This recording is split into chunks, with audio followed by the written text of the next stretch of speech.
Hello my friends, welcome back to the channel.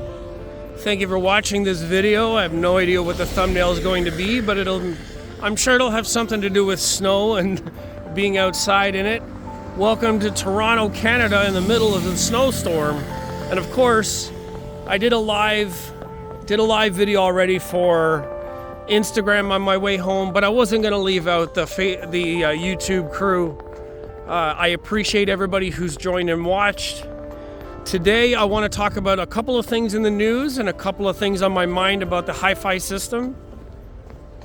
I've had a number of people join that appreciate some of the videos. I know that my style is a little bit different, but in a world of HiFi and you have 100 people doing the same things, like how many times can you hear about the Ever Solo DMP A6? How many times do you want to hear about the Weem Pro Plus or the new Weem amp or Klipsch this week and Polk Audio that week, and you have 50 people that are reviewing and talking about the same stuff? Honestly, how often do you really need to hear it? No shade on them. I'm glad they're doing it, but I'm not going to follow behind them and try to compete with their space.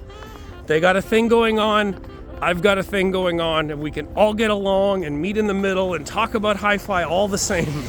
At least that's what I hope to do. So thank you for joining, watching, clicking, subscribing if you haven't.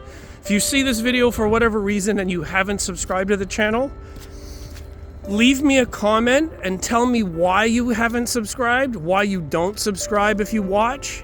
If you're watching this and you're not part of the YouTube family, meaning you watch and don't have an account, which means you can't subscribe or you can't comment, reach me on Instagram or Facebook, the same name, and tell me why on either one of those platforms, because really, you should be joining all three.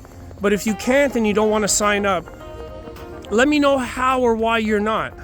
Sometimes that's a problem. These videos get out and reach many, many people in the world on your TV, on your phone, on your computer, and you can't comment, you can't subscribe, you're not signed in, so it's just a entertainment video. So I'd like to know, let me know what you think.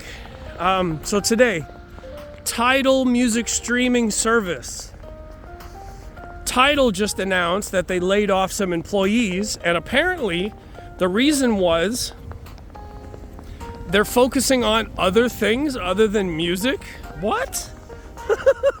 I thought Tidal, for the longest time, even on Facebook this last week, people have been arguing that Tidal's got the best sound quality and they pay their artists the most, and they're satisfied with Tidal sound quality and music, and then Tidal announces that they're going to be focusing on something other than music.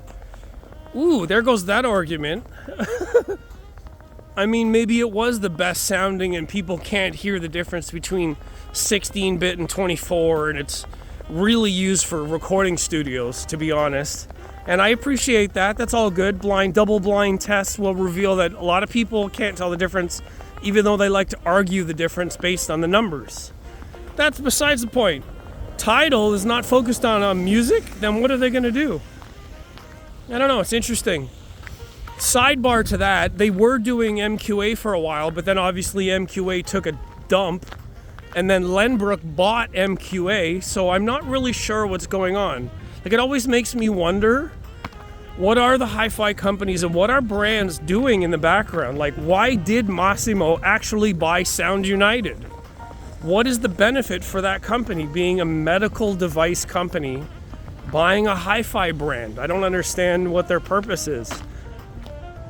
It's weird. Why? The biggest question is why. If you're not a curious person, that's okay. You just want some details.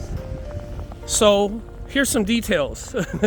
Erin's Audio Corner, if you don't follow Erin or if you don't know about his channel, he has a Klippel near field scanner, which emulates an anechoic chamber, means he can do measurements of speakers in a room and calculate what they sound like in an anechoic chamber without needing an anechoic chamber.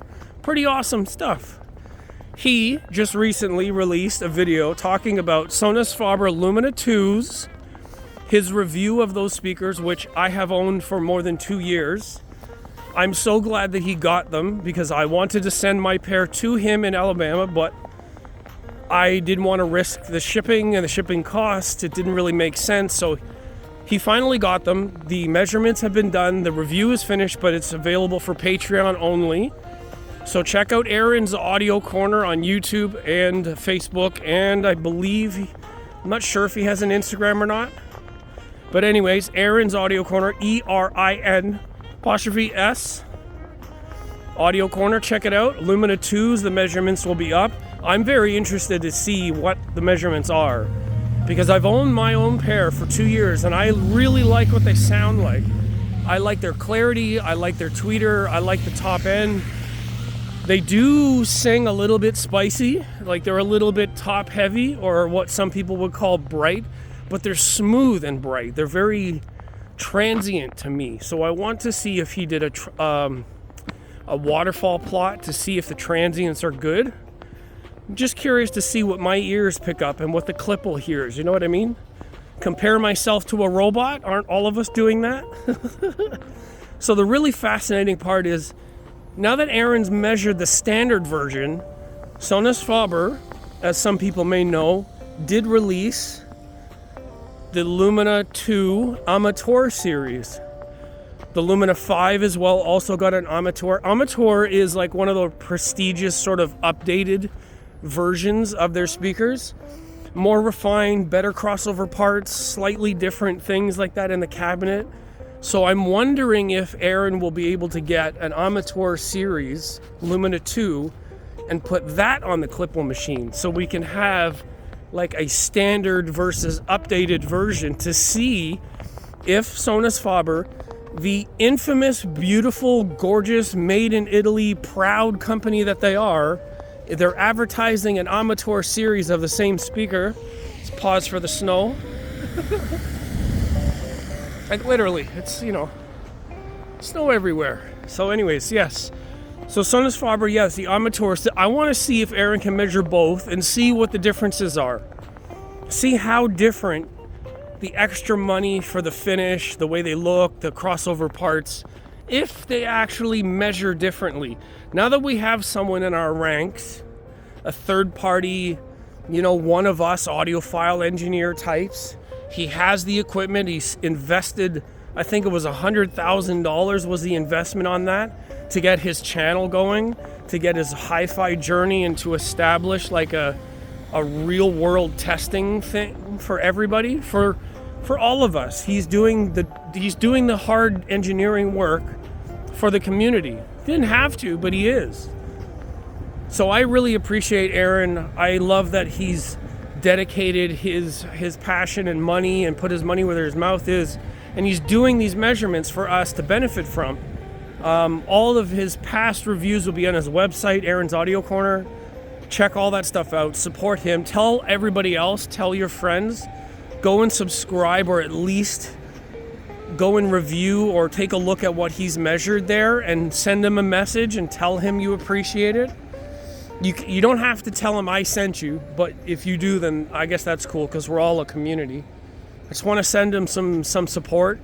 And like I said, it would be nice to get some proof, some measured proof, if this brand is doing what they say they're going to do. Now, I don't want to throw them under the bus. That's not what I'm about, but I do appreciate the truth.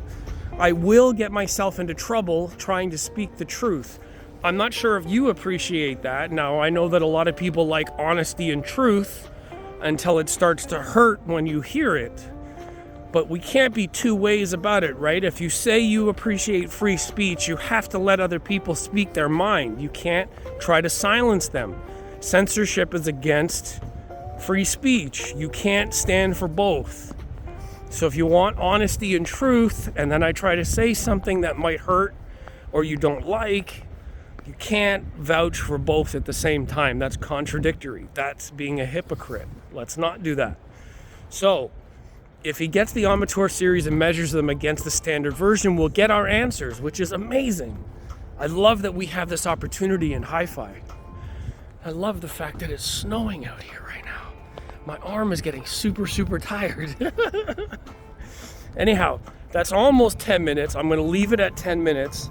And I appreciate all of you who watch and join me on these walks. I don't always have HiFi in front of me. I have only so much time in the day to do what I'm doing, so I'm trying to bring you snippets of information, try to share what's going on in the world. I'll have more coming up for my YouTube channel over time. I plan on investing way more into it. Audio shows, product review, photos on my web pages. Well, not my web page, but Facebook, because I don't have anywhere for my photos yet, but I'm working on it. Everything takes money. You know how that is. It takes time and it takes support. So with your support here and Instagram and Facebook, if you join me or you comment or subscribe or share and invite your friends, that's what happens. The better that I can do, the more things I will bring. If you want a review of things that you haven't seen before, the better success that I can get as a single bachelor with no other assets or no other responsibilities. I can travel, I can go around, I can visit all this stuff, but I need the support in order to do that. I'm trying to get there, and with your support, we are all going to get there. So take it easy for now. I'll see you very soon, maybe on the weekend. Check out Erin's Audio Corner. Check a look at the news about Tidal streaming service, and I'll catch you next time.